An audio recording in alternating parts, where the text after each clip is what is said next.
성전 미문 앞에 태어날 때부터 걷지 못하는 사람이 거린이 있었어요. 이 거린은 늘 주님을 예배하러 성전에 올라가는 사람들을 향하여 구걸을 하는, 평생 구걸하는 사람입니다. 한 번도 일어나서 걸어본 적이 없는 사람이에요. 그런데 이때 마침 중요한 건, 요한과 베드로가 성전에 기도하러 올라가다가 이 거린을 보고 손 하나 대지 아니하고 일어나 걷게 하는 놀라운 장면입니다. 유일하게 손을 잡았다고 하면 그의 오른손을 잡아 일으켰어요. 그랬더니 그 사람이 걷기도 하고 뛰기도 하면서 놀랍게 하나님을 찬양하고 이것을 간증하는 장면이 오늘 사도행전에 나옵니다. 베드로는 아주 중요해요. 일으킬 때만 손을 잡았을 뿐이지 그에게 어떤 행위는 하지 않았다는 거예요. 오늘날 목사들 중에서 어떤 분들을 고쳐준다고 하면서 지압하는 사람, 카이로프라틱 하는 사람, 도수 치료하듯이 하는 사람, 아니면 어디를 누른다, 어디를 근육을 풀어줘야 된다고 하면서 손을 대는 사람이 있는데, 죄송하지만 그것은 카이로프라틱, 도수 치료하시는 분, 침술 하시는 분, 한의원, 한의사의 영역이니까 그 사람의 영역에 들어가지 말아야 돼요. 오늘 예수님도 분명히 손을 잡은 적도 있고, 그 다음 믿음을 보신 적도 있고, 특별히 몇 사람에 대해서는 귀를 막거나 아니면 또 그에게 몇 가지 행동한 건 있지만, 그 외에는 손을 얹은 지까지는 있어도 그 외에 사람의 세상에 의학, 어떤 다른 영역에 그런 것을 방법을 논을 한다고 한다면 우리는 굳이 목회를 할 필요가 없잖아요. 침술사가 되든지 아니면 도수 치료하는 사람이 되든지 물리치료하는 사람이 되지, 우리는 예수의 이름으로 기도하는 사람입니다. 이걸 여러분들이 염두에 두고 어떤 인간적인 행위를, 어떤 세상의 어떤 방법론을 자꾸 도입하려고 하면 그거 그렇게 좋지 않다는 걸 알았어요. 왜냐하면 주님이 역사하면 설교하는 가운데, 이 예배 가운데, 찬송하는 가운데 귀신이 떠나가고 그 다음에 사람이 치료받는 것들을 나는 종종, 그러면 그제 수십 년 합쳐보면 수천 수만 건을 나는 경험했어요. 그래서 나는 확실하게 이것을 오늘 선포하고 선언적으로 말씀드리는 겁니다. 오늘 이적 내용은 어떤 거예요? 제9시 기도 시간에 베드로와 요한은 예루살렘 성에는 여러 군데의 문이 있는데 그 중에 한글로, 우리나라 말로 아름다운 문이라고 하는 미문을 통해서 예루살렘 성전을 올라가고 있었어요. 그때 예전부터, 태어날 때부터 일어나지 못하는 이 장애를 가진 사람이 한 푼 달라고 했겠죠. 그랬더니 뭐라고 합니까? 베드로가, 나는 은과 금은 가진 거 없지만 내게 있는 것, 이것을 너에게 준다. 예수의 이름으로 일어나 걸어라. 그러면서 그의 오른손을 잡아 일으켰더니 이 사람이 놀랍게 일어나는 장면이 나와요. 오늘 유대인들은 제3시를 오전 9시라고 그래요. 제6시를 정오 시간이라고 그래요. 제9시를 오후 3시라고 합니다. 그래서 이 제9시 기도 시간에 베드로와 요한은 기도하러 올라갔던 거예요. 이상근 주석을 보게 되면 초기 기독교 서적의 시절에는 예수를 믿는 사람들은 유대인의 종교 의식을 버린 것이 아니고 유대교 의식을 준수하면서 새로운 신앙을 함양했다는 거예요. 그러니까 다른 말로 얘기하면 마틴 루터가 종교 개혁을 할 때 그 사람은 누구예요? 그는 캐톨릭 신부였지요. 그래서 자기의 그 모든 종교 의식을 하면서, 아하, 우리가 성경을 안 가르치고 있네. 그리고 모든 사람들을 무지 속에 빠뜨리고 우리가 저 사람들을 착취하고 약탈하듯이 살고 있네 하는 것을 깨닫는 거예요. 그와 똑같아요. 다른 말로 얘기하면 메소디스트 처치, 감리교회라고 그러지요. 아주 규칙적인 삶을 산다 그래요. 그러면 이 감리교 창시자 요한 웨슬레 목사님은 그 시대에 성공회인가, 그 영국의 그 교단의 거기 목회자예요. 그분은 메소디스트 처치 설립하지 않았어요. 그분의 신앙을 쫓아가고 추종하던 사람들이 나중에 메소디스트 처치를 만들었어요.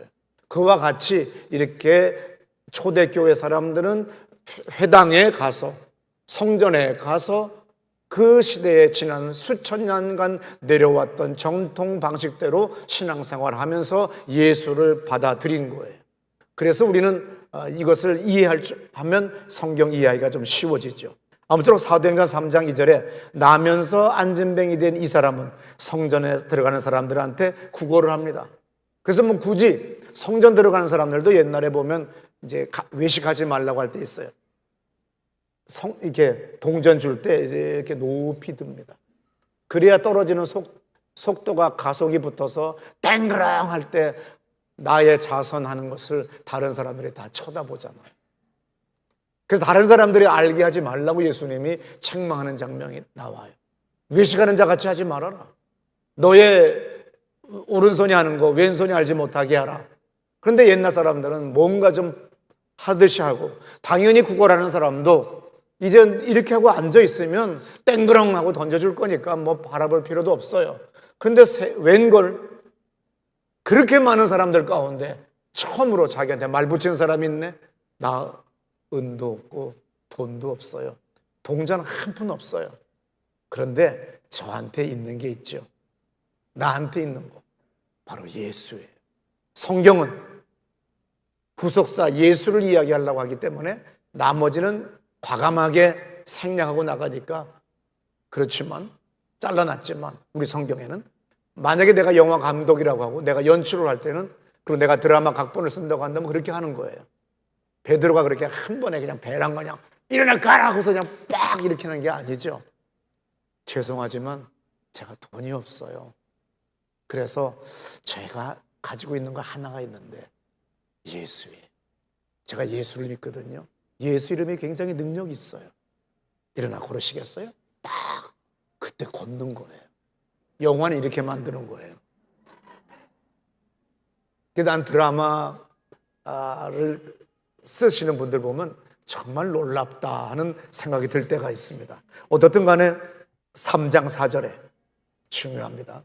베드로는 거린을 주목해서 봤다 그랬어요. 여기 주목해서 봤다는 게 뭐예요? 자세히 봤다. 뭐를 자세히 봤어요? 이 똑같은 단어가 사도행전 1장 10절에 있어요. 들어보세요. 올라가실 때에 제자들이 자세히 하늘을 쳐다보고 있는데 흰옷 입은 두 사람이 그들 곁에 서서, 여기 예수님이 부활 승천하실 때 500명의 성도들이 그 부활의 역사, 그 엄청난 유사 이래, 창세 이래에 처음에 그 엄청난 광경을 쳐다보는 고단어로 돼 있어요. 아시겠어요? 그러니까는 그 베드로에게는 어떤 영적인 힘이 있을 거 아니에요. 수제자니까. 그러니까 당연히 그가 말할 때 집중하고 듣는 거예요. 그러면서 내게 있는 거, 3장 5절에 보면 이런 말씀이 있어요. 그가 그들에게 무엇을 얻을까 하여 바라보거늘 베드로가 이르되 은과 금은 내게 없거니와 내게 있는 이것을 너에게 주노니 나사렛 예수 그리스도의 이름으로 일어나 걸어라 그랬어요. 3장 5절에 바라보거늘 그랬어요. 굳게 잡다, 주의를 기울이다, 꼭 붙잡다는 얘기예요. 3장 6절에 뭐라고 써 있어요? 내가 갖고 있는 이것을 너에게 준다. 원문에는 이렇게 써 있어요. 이것이 뭐예요? 예수예요. 치유에서 가장 중요한 게 뭐예요? 믿음이 중요하지요. 믿음이. 마가복음 2장 5절 들어보세요. 예수께서 그들의 믿음을 보시고 중풍병자에게 이르시되 작은 자야 네, 주님도 항상 믿음을 보시는 거예요. 그 거린한테 나 은도 금도 없어요. 참 죄송합니다. 그랬더니 이런 게 아니라, 그런데 내가 갖고 있는 것 이것 하면서 이야기할 때 그야말로 이 거린이 집중을 하고 듣는 거예요. 믿음은 들음에서 나고 들음은 뭐라고 그랬어요? 놀라운 말씀이잖아요. 믿음은 절대로 들음이 중요해요. 주의 말씀을 들어야 되고 주일날 설교를 통해서 계속 우리가 학습하고 학습했던 그것을 우리는 예배 가운데 주님을 예배하는 가운데 경험해야 돼요. 절대로 지식으로만 학습적으로만 신앙이 생기지 않아요. 이걸 넘어 경험을 해야 되는데 바로 그때 지금 영적인 어떤 교감이 있었던 거죠. 그래서 3장 5절에 바라보고 늘 그랬어요. 그랬더니 3장 6절에서 베드로가 내가 가지고 있는 이것을 뭐라고 예수를 그랬더니 그 거린이 벌떡 일어납니다. 마가복음 5장 34절 들어보세요. 예수께서 이르시되 딸아 내 믿음이 너를 구원하였으니 평안히 가라.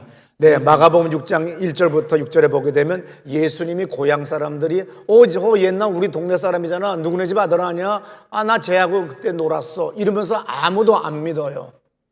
여러분이 박사기를 땄다고 해보세요. 고향 가가지고 야 네가 어떻게 박사기를 따? 내가 목사가 돼서 수많은 사람을 귀신을 쫓고 병든 사람을 고치는 게 20몇 살 때부터 있었는데 그거 친척들은 안 믿어요. 아시겠어요? 나 옛날 가출한 것만 믿어. 중학교 2달 다니고 퇴학 딴 것만 알아.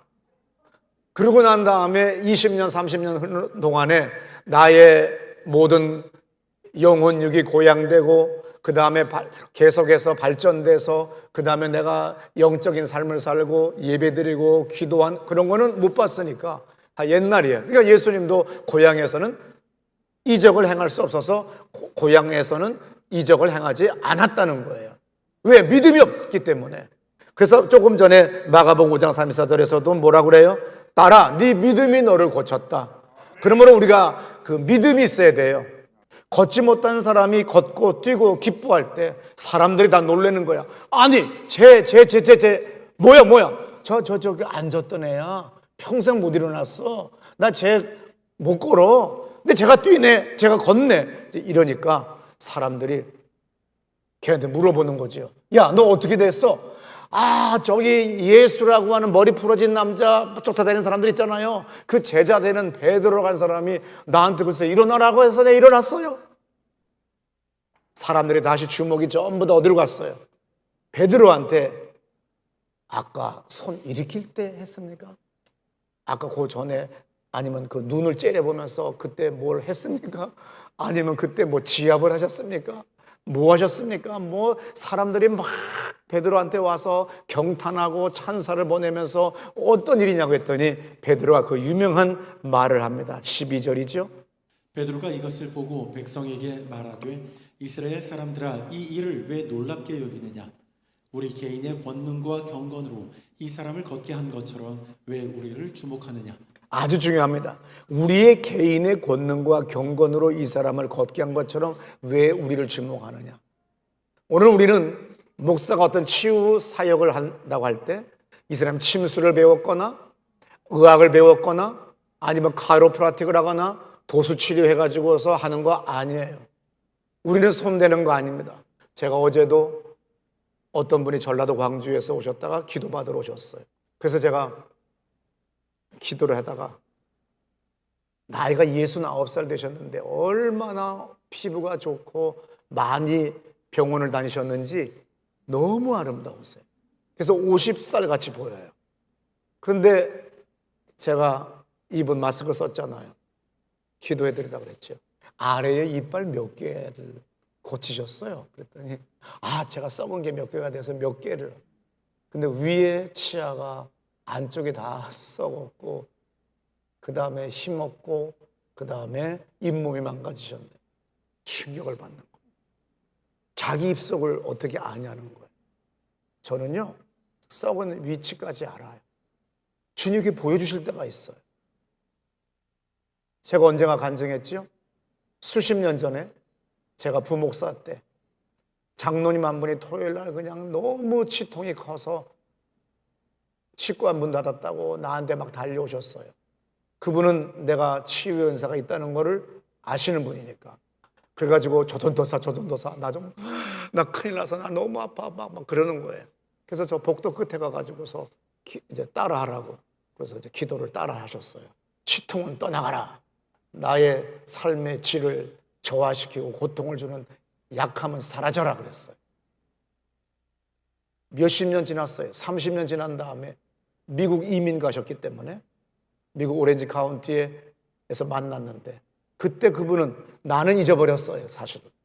워낙 나는 수천 수만 명을 기도했기 때문에. 그때 저 목사님 전도사 시절에 나 치통 고쳐줬지? 나 지금까지 병원 안 간다? 하나님의 역사는 이렇게 놀라워요. 하나님이 하시면 되는 거예요.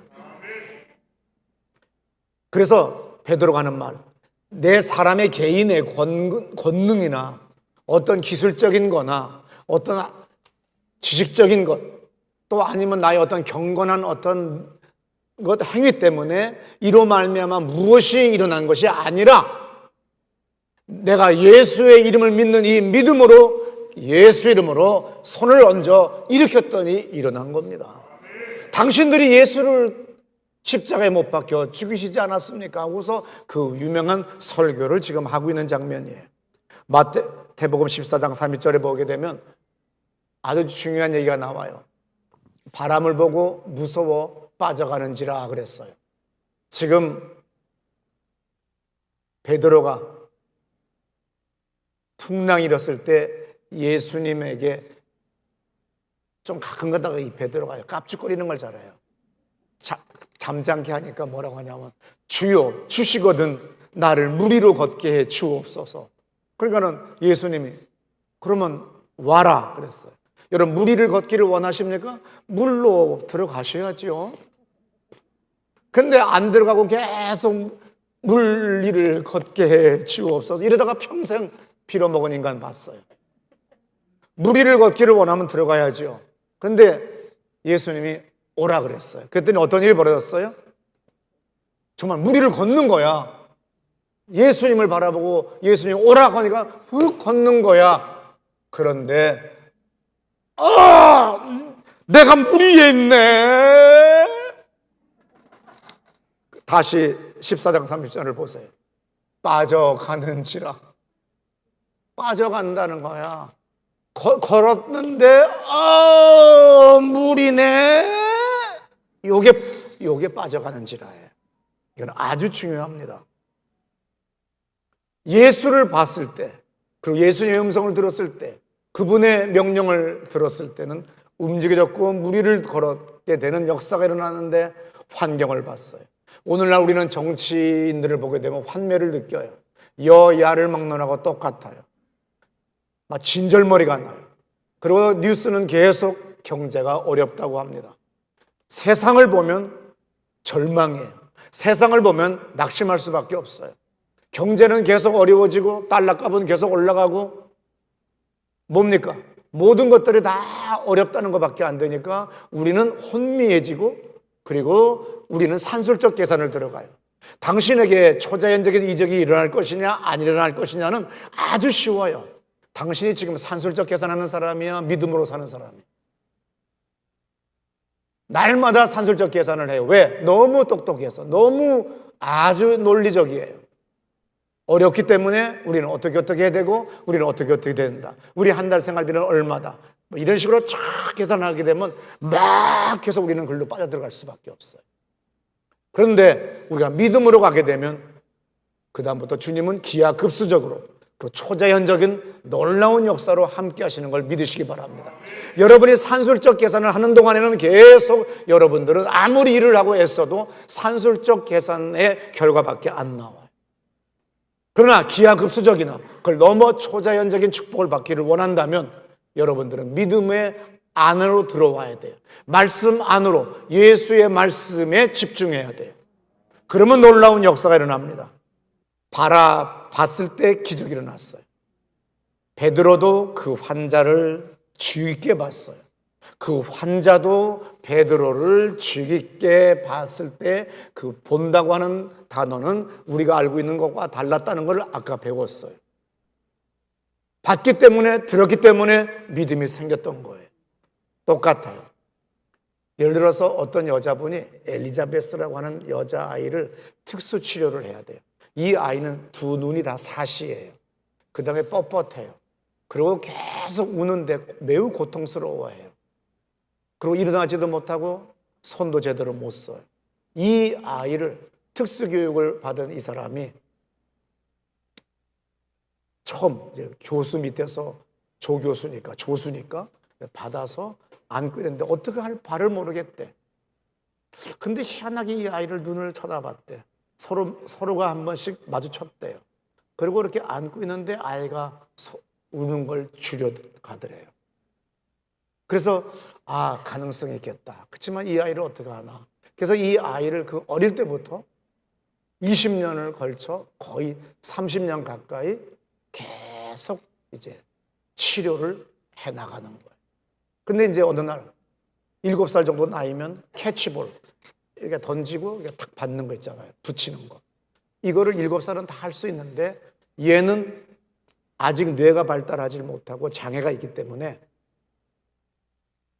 인식을 못하고 어느새 잡으려고 하면 딴짓을 하게 되고 황당해하고 그래서 안 되더래요. 근데 이 아이가 손을 들어서 잡게 하는 건 뭐가 있을까? 어떻게 이 아이를 일어나게 할 수 있을까? 지금까지의 모든 특수교육에서는 장애, 발달장애 아니면은 또 여러 가지 자폐, 오티즘 이런 모든 것들은 다 강제로 반복학습을 시키고 강제로 근육을 이완시켜야 된다고 뻗치게 하고 그냥 그렇게 해서 아이들만 고통스러워하고 학교 가기 싫어하고 재활학교, 재활병원을 다 싫어하는 거예요.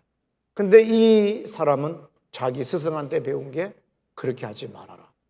뇌 속의 뉴런 이것을 다 연결시켜서 자동으로 아이가 이것이 다 인지하고 학습해서 저절로 깨달아지게 해야지 기다려야지 그렇게 함부로 그렇게 막 잡아 당기고 일어나라고 그러고 뭐라고 해야 돼?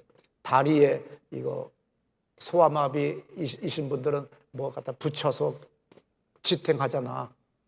그걸 뭐 붙인다고 그러잖아. 부착. 신발에 이게 다리가 꺾이지 않도록 그렇게 하지 말라는 거예요. 말도 안 되는 방법이죠. 근데 이 7살 된 엘리자베스 이제 벌써 7살이 됐어요. 어느 날 놀라운 일이 벌어졌어요. 얘가 티슈를 달라고 하더래. 그래서 티슈를 주려고 하다가 생각해 보니까 자기는 어떡한지 이 아이가 손을 좀 뻗고 싶고 다리도 좀 일어나서 걷고 싶고 하는데 생각이 났어. 그래서 이렇게 좀 천천히 떨어지잖아요. 그래서 그랬더니 애가 웃더래. 그래서 또 한 번 더 했대. 그랬더니 애가 까르르 웃더래요. 근데 저도 하겠다고 달라고 그러더래. 저도 후 하고 부르는데 부러지지 않거든요. 병들면요 후 못 불어요. 휘파람도 못 불어요. 제가 병들었을 때 휘파람을 못 불더라고요. 이제 요 정도 소리 내요. 더 이상한 소리 못 내요. 이게 사람이 그렇게 휘파람을 불다는 건 얼마나 큰 건강인지 몰라요. 그래서 이 아이가 계속 어떻게 했겠어요? 저도 하겠다고.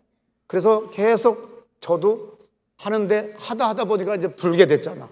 그러니까 저도 떨어지니까 좋고 그러다가 선생님 앞으로 어느새 겨우 왔더래. 또 선생님도 계속 이 아이한테 떨어지니까 막 까르르 웃는데 어느새 얘가 일어나서 잡았다는 거예요. 기적이 일어났다는 거지. 이게 바로 뭐냐면은 아낫 바니엘 메소드라고 해서 아낫 바니엘이라는 사람이 지금까지 우리가 기적과 같다고 부르는 변화를 자세히 살펴보면 그것이 단순한 우연한 결과가 아니라 의도적이고 논리정연한 크고 작은 시간들이 빚어낸 결과임을 깨닫게 된다. 근데 나는 거꾸로 은혜를 받아요. 이분이 뭐 신앙으로 한 건 아니에요. 근데 아이들한테 끊임없이 기다려주라는 거예요.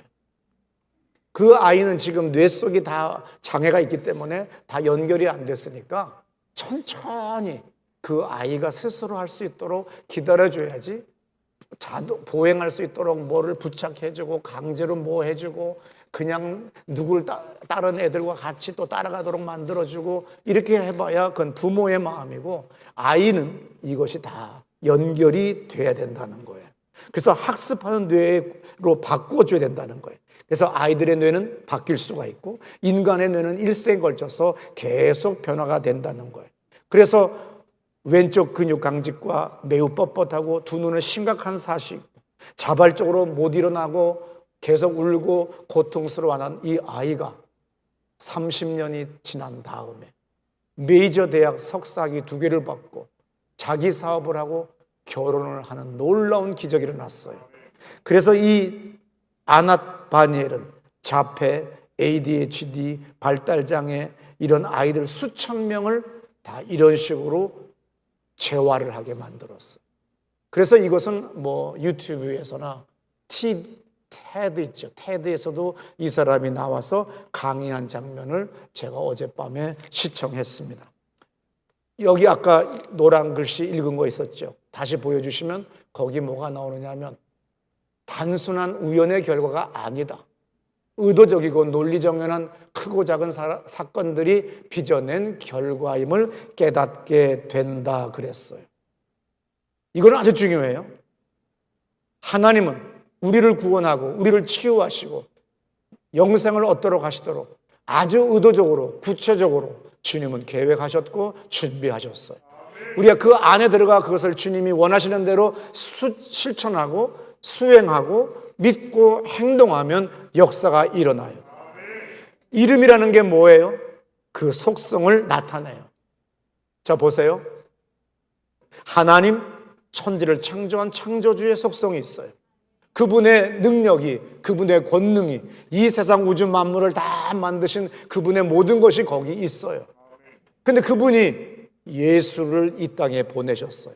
아주 의도적으로 인간을 구원하기 위하여 아담과 하와가 타락할 때 하나님은 낙심치 않냐고 시편 8편의 고백과 같이 어떻게 해요?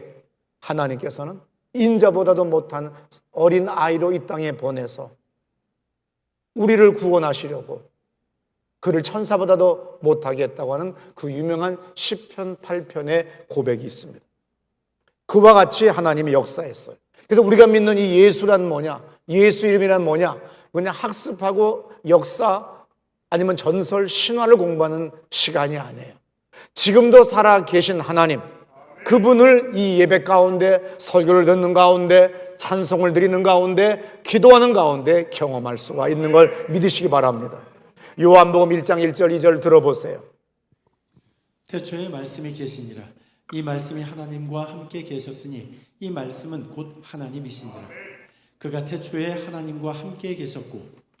네, 이 모든 만물은 뭐예요? 골로새서나 빌립보서나 요한복음 1장에서 뭐라고 해요? 그 예수가 이 세상을 만드셨다고 그래요. 그래서 그분이 이 땅에 사람의 몸으로 우리를 구원하기 위해 온다는 거죠.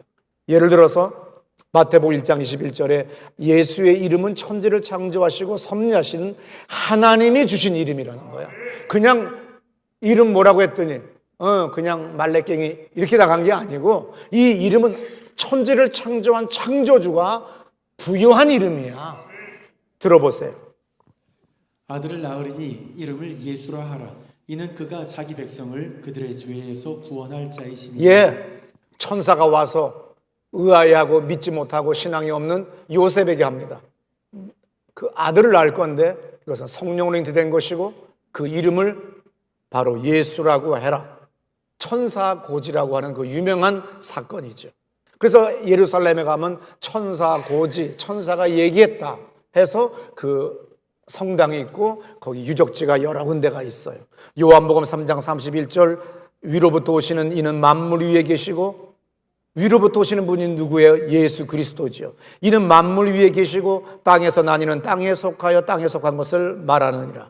하늘로부터 오시는 이는 만물 위에 계시나니. 하늘로부터 오신 예수, 이분은 만물, 모든 것, 이 세상에 존재하는 모든 삼라만상 그 위에 있는 거예요. 그래서 파스칼이 얘기했잖아요. 만드신 분은 만들어진 존재보다 큰 분이다. 그래서 그분이 오늘 이 땅에 오신 거예요. 요한복음 17장 11절에 나는 세상에 더 있지 아니하오나 그들은 세상에 있사옵고 나는 아버지께로 가옵나니 거룩하신 아버지요 내게 주신 아버지의 이름으로.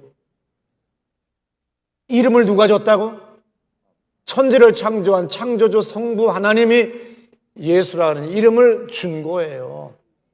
그래서 우리가 예수의 이름으로 나가면 나는 무식해서 깨닫지 못해도 귀신들은 알고 온 세상은 만물은 알아서 이것을 옛날에 64교 중에 첫 번째 교회 중천 건네 공자가 해석하기를 동기상구 동성상응, 모든 기운은 서로가 동하고 모든 성질은 같이 응한다 그랬어요. 이게 뭐예요? 같은 파동끼리 하게 되면 어떤 일이 벌어요? 엄청난 진동과 에너지가 일어나잖아요. 이와 똑같이 우리가 같은 파장끼리 만나게 됐을 때는 엄청난 파동이 거기서 일어나듯이 오늘 우리가 예수의 이름으로 나가면 온 우주 만물은 곧 하나님으로부터 주로부터 온 거기 때문에 이 모든 것들이 응하는 거예요.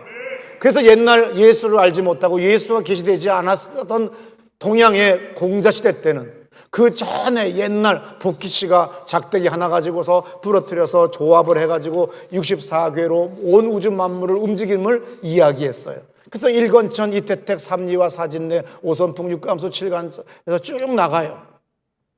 그렇지만 지금은 필요 없지요.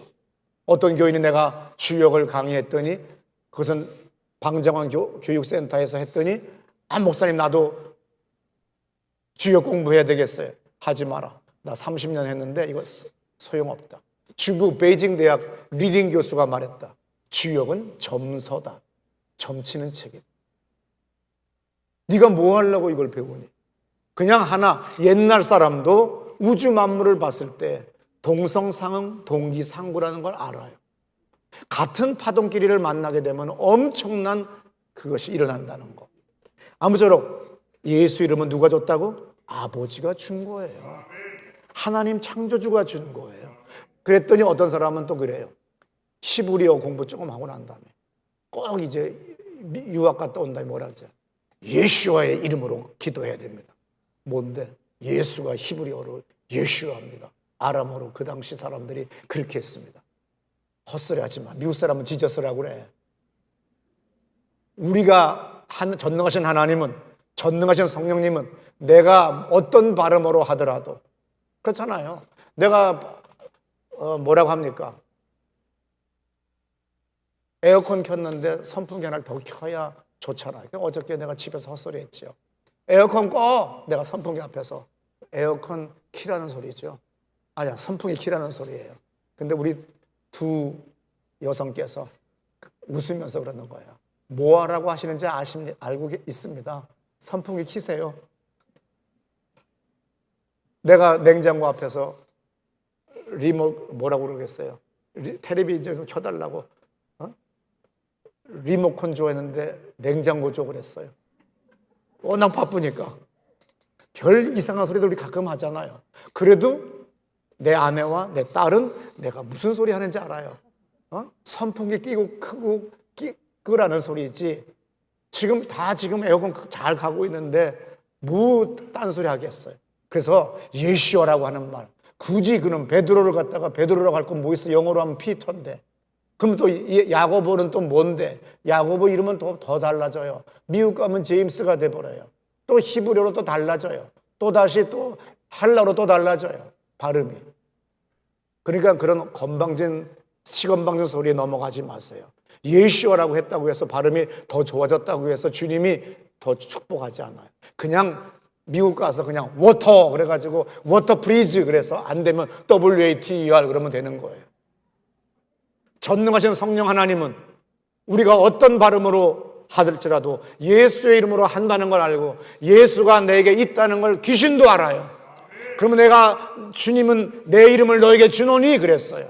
우리는 예수를 영접하는 순간에 어떤 일이 벌어졌어요? 예수가 나의 구세주라고 고백했을 때 그분의 뭐예요? 그분의 오심, 고난당하심, 죽으심, 무덤에 묻히시고 부활하신 것, 승천하시고 하나님 우편에 앉으신 것 전 과정을 우리는 이해했고 깨달았고 경험했어요. 이때부터 우리가 비록 발음은 못할지라도 내가 기도할 때 예수 이름으로 기도할 때 주의 성령이 함께하여 초자연적인 역사가 일어나는 걸 믿으시기 바랍니다. 그러므로 로마서 10장 13절에 누구든지 주의 이름을 부르는 자는 구원을 얻으리라. 요한복음 16장 14절 지금까지 너희가 내 이름으로 아무것도 구하지 아니하였으나 구하라 그러면 받으리니 너희 기쁨이 충만할 거다.